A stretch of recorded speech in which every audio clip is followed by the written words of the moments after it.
Hello, everybody, and welcome to Late Night Football. Welcome to our transfer reaction. Not a really transfer reaction show, but a reaction show, I think, to what's been going on in the transfer market for Chelsea. And I mean, I remember we were here a couple of weeks ago. I talked about Chelsea's new line of defense. That video is up, by the way, if you want to check it out. And what I talked about there was we talked about Chelsea's new defense, new look defense, which was Koulibaly, Ake, and Kimpembe. And I said I thought that defense would be better than the one that left them if they could manage all those signings. But here we are, a few weeks later. Koulibaly has come, but Ake got rejected Chelsea, or Chelsea didn't want to pay as much as as City wanted for Ake, which I thought was the right decision. Kimpembe is still very overly priced. They want 60 million euros. I think 60 million euros is the asking price, which is way too high, by the way. But that's there. They lost out in the league. They've lost out on Kounde, most likely. They've lost on Kounde. They've lost out on Raphinha, and it's a crisis for Chelsea, not just behind in the back, but also in the forward area. So Chelsea all of a sudden look very, very light and look very, very understocked as a team. And I don't know what's happened. I have no idea where it went wrong. I do believe that Chelsea last season, I think, were a little bit lucky to finish third. I think they finished third by default almost because they had a very good start, to the season, and so they got a lot of points ahead. And it took a while for Arsenal and Spurs to get going, so they kind of had to play catch up, and they couldn't. If there was maybe 5 games, 10 games, well, maybe they would have caught up to Chelsea. But as it stood, they took a too long to get going, and therefore Chelsea had that head start, and they kind of got that third place. Whereas Spurs and Arsenal, kind of built that momentum too late in the season, I feel. But going next season, I think that 4-0 defeat has kind of laid bare issues that exist at Chelsea. And a big part of the problem is the fact that they don't have enough defenders. They've lost Rudiger, they've lost Christensen. Azpilicueta, is he committed? Is Alonso committed? Is he good enough? They really have issues. And the fact is they've only got one defender when they've lost so many. And they're not able to sign defenders. They're not able to sign defenders. For whatever reason, whoever they target, somebody else comes in and swoops in. Bayern swooped in for De Ligt, Barcelona swooped in for Kounde. Barcelona feels that they made their mission to hunt Chelsea in this transfer market for whatever reason.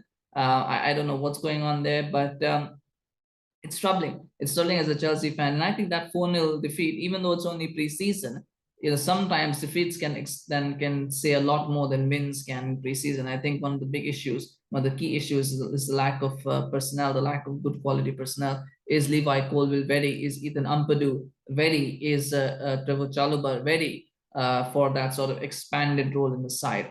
I don't know the answer. I don't know the answers. I think Trevor Chalobah always impresses me when he plays, but is he ready to play 30, 40 games at a high level? I mean, that's just a completely different thing, isn't it? Colwill very highly rated, but is he ready for that 30, 40 games a season where he's going to have to be on it? Not sure. Ampadu is always flattered to receive for me. I think someone who I've heard about for 3, 4 years now, and yet for some reason hasn't quite been able to take that next step.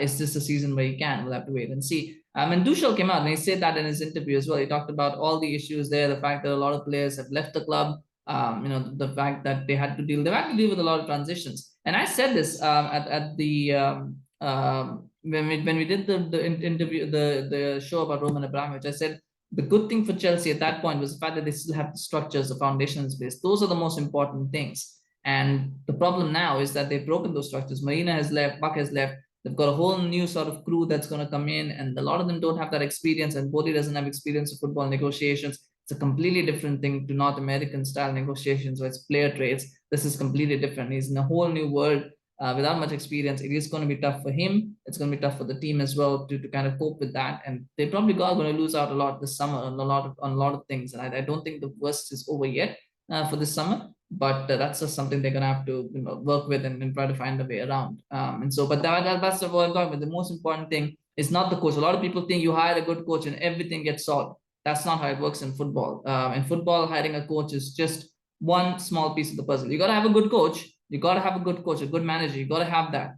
But that is just one piece of the puzzle. You've got to have everything for a top team. Everything has to work. It has the structures behind the coach have to be perfect as well. You need to have a good director of football. You need to have a good CEO. You need to have a good negotiator. You got to have all of those things in place. You can't just have a good head coach or a good manager and go, well, there you go, we've solved it. It doesn't work that way. A lot of teams think that. A lot of fans think that. That's not how it works. It all starts from the top. If you have everything at the top proper, then it goes systematically and everything falls into place. But you got to have those things in place. But the bigger issue also for Chelsea, I think, is the front line. And I mean, Lukaku last season is a weird signing. I think a lot of Chelsea fans will regret making that signing. And the fact is, they let him go this season, which was the right decision. I don't think they should have kept him. The problem is they haven't really replaced him. I don't think Sterling is a good replacement. I know he's English, and so a lot of people will like, oh, he's a good signing. He's a good signing. Sterling is overrated. I mean, I'll just be honest here and say it. This is my opinion. Sterling is overrated. He's if he wasn't English, he wouldn't be playing for Manchester City. He wouldn't have a career where he would have been playing for Liverpool, Manchester City, and Chelsea. If he wasn't English, he wouldn't have, because he's really overrated. I don't want to compare him to anyone, but I just feel that he's overrated. He's not someone who's a prolific goal scorer. I mean, God have said it. He's not a prolific goal scorer. He's someone who'll get you, go. He's a form player. In some ways, he reminds me a little bit of. He's probably an upgraded Nani. I mean, he's not as bad as Nani. I think Nani will so hot and cold, but he's almost like an upgraded Nani, where Nani, when he's on form, he looks so good. He looks like a world beater, and he can get you goals. But when he's not on form, he just doesn't look like a player that can do anything. And I feel that Sterling's going to blow hot and cold. He's going to have games where he's going to have stretches where he's going to score goals, and then he'll go quiet, and then go up and down like that. That's what I think of Sterling. Pulisic, injury prone. Havertz hasn't really settled in.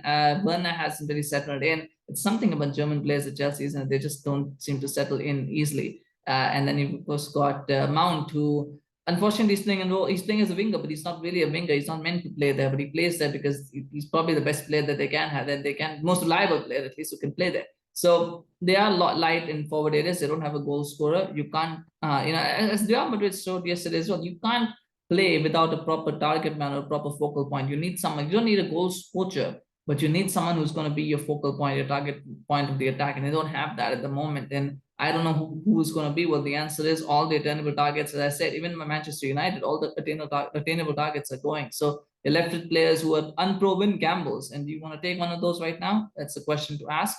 Maybe Chelsea might. They could do worse than taking one of those. But it is tough. It is tough to see what Chelsea are going to do to address that, because goals are just as important as having a good defense. Having a good strike force is just as important, and they don't have that at the moment. So what do I see with Chelsea this season? I mean, I think they will struggle to finish top four. I think they will finish fifth.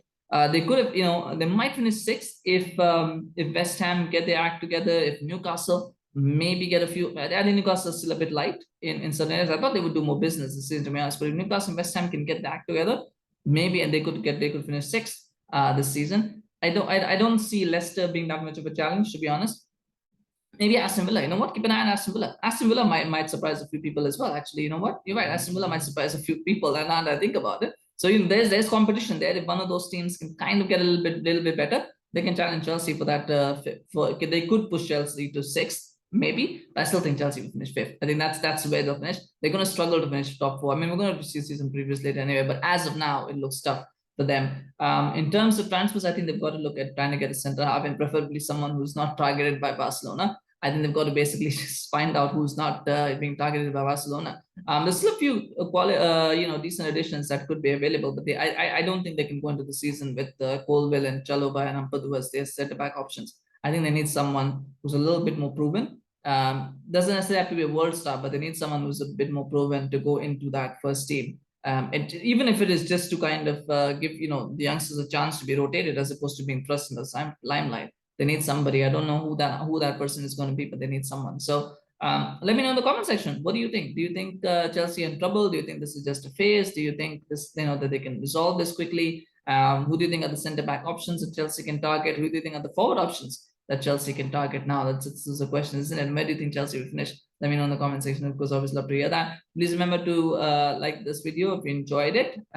Smash like for Chelsea to give some optimism and cause for positivity for Chelsea. Of course, and do remember to subscribe to our channel, follow us on YouTube as well as Facebook. Like I said, we're doing a lot of videos. There's still a lot of things that are happening. And of course, we're back with the week tomorrow. So there'll probably be more rumors and speculations that will begin again. We got a bit of a break this weekend, but I think it's going to start again tomorrow. So do subscribe and you get notified when videos drop. Thank you so much for watching, and I'll see you again soon. Bye-bye.